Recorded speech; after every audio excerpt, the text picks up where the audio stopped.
திருச்சிற்றம்பலம். தென்னாருடைய சிவனை போற்றி, எந்நாட்டவருக்கும் இறைவா போற்றி. அனைவருக்கும் வணக்கம். மீன ராசிக்குண்டான ஏப்ரல் மாத பலன்களை பத்தி நம்ம பார்க்கலாம்.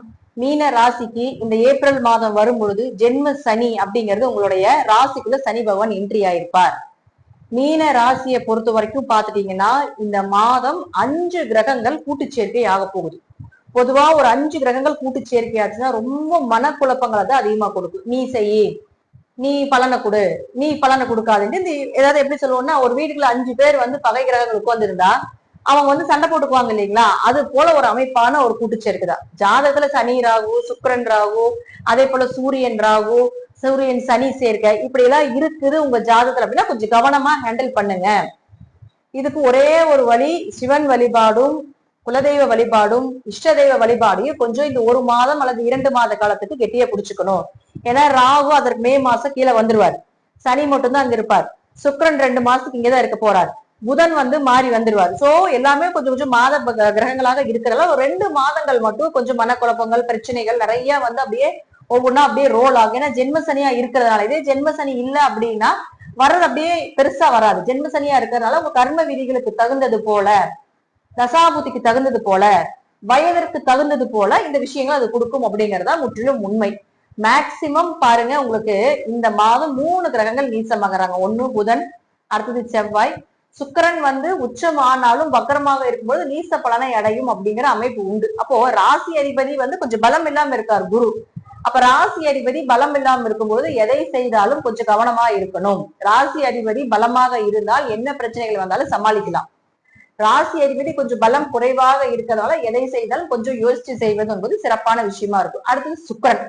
சுக்கிரனை பொறுத்த வரைக்கும் பாத்தீங்கன்னா 3 8 குடையவர். அப்போ இவர் உங்களுக்கு நீசமாக இருக்கிறதுனால கண்டிப்பாக 8ஆம் அதிபதி அப்படின்னு சொல்றது கொஞ்சம் அவமானங்களை கொடுக்கும் அப்படிங்கிற அமைப்பு இருக்கு. 8ஆம் அதிபதி அப்படிங்கிறதுனால கொஞ்சம் சின்ன சின்ன அவமானங்களோ கொஞ்சம் மனக்கசப்புகளோ, அதே போல பாத்தீங்கன்னா கூட பிறந்தவர்கள் மூலமாக சின்ன சின்ன ஸ்ட்ராட்டஜியோ ஏதோ ஒண்ணு நடந்துகிட்டே இருக்கும் அப்படிங்கிற அமைப்பு உண்டு. அதுவும் உங்களுக்கு 13ஆம் தேதிக்கு மேல பாத்துட்டீங்கன்னா ஓரளவுக்கு உங்களுக்கு நன்மைகளை கொடுக்கும். சுக்கிரன் உச்சம் ஆயிடுறது, அதுக்கப்புறம் ஓரளவுக்கு நன்மைகளை கொடுப்பதற்குண்டான வாய்ப்புகளும் உண்டு. அடுத்தது புதன். புதனை பொறுத்த வரைக்கும் பாத்தீங்கன்னா 4 7 குடையவர். தாய், உங்களுடைய ஆரோக்கியம், தாயினுடைய ஆரோக்கியம், கணவர் ஸ்தானம் அல்லது மனைவி ஸ்தானம், இது எல்லாமே புதன் தான் வாங்கியிருக்காரு. சோ இது சார்ந்த விஷயத்துல கொஞ்சம் கவனமா இருக்கணும். திருமணம் ஆயிருச்சுன்னா உங்களுக்கு கம்பல்சரி பாத்துட்டீங்கன்னா திருமணம் சார்ந்த விஷயத்துல கொஞ்சம் கவனமா இருங்க. கணவன் மனைவிக்குள்ள அண்டர்ஸ்டாண்டிங்ல கொஞ்சம் கவனமா இருங்க. திருமணம் ஆகவில்லை அப்படின்னா கண்டிப்பாக கொஞ்சம் வரன் பார்க்கறத இந்த 1 மாசம் தள்ளி வச்சுக்கோங்க. ஏன்னா செவ்வாய் நீசம், குடும்பஸ்தானாதிபதி செவ்வாய் நீசமாகிறார். அவரு 9ஆம் அதிபதி பாக்கியாதிபதி நீசம்.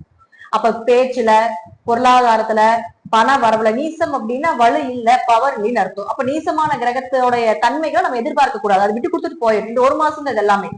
செவ்வாய் இந்த 1 மாசம் தான் நீசம், புதன் 1 மாசம் தான் நீசம். அப்போ இதெல்லாமே விட்டு கொடுத்துட்டு போறது சிறப்பு. கணவன் மனைவிக்குள்ள பிரச்சனையா, அப்ப நீங்க மீனராசி நீங்க விட்டு கொடுத்துட்டு போயிடுங்க. புதுசா ஏதோ அரேஞ்ச் பண்ணாம இருக்கிறது நல்லது. புதிய வரன்கள் பார்க்காம இருக்கிறது நல்லது. வருதா நல்ல வரனா வரும், 1 மாசம் கொஞ்சம் பொறுமையா இருந்து அடுத்த மாசம் அதை அனலைஸ் பண்றது நல்லது.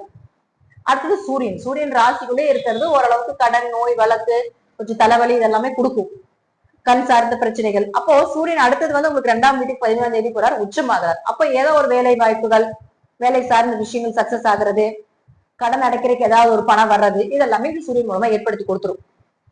நம்ம ரொம்ப நிறைய சொல்ல போகிறது மீனராசிக்கு அவ்வளவு ஒரு சிறப்பான விஷயங்களா இல்ல அப்படிங்கறத முற்றிலும் உண்மை. நிறைய சொன்னோம்னா இன்னும் நெகட்டிவா இருக்கு அப்படிங்கறதெல்லாம் நாங்களே ரொம்ப ப்ரெஷர்ல இருக்கோம், நீங்க வேற இப்படி சொல்லாதீங்க அப்படிங்கிறது இல்ல.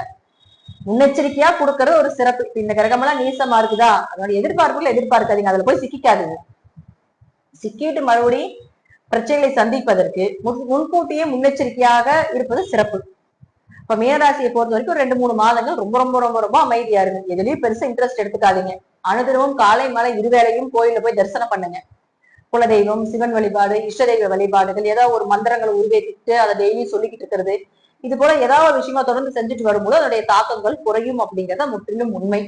தசாபுத்தி நல்லா இருந்தா எதையும் எதிர்கொண்டு கொள்ளலாம். தசாபுத்தி சரியில்லை அப்படின்னா கொஞ்சம் மீடியமா கொண்டு போறது நல்லது.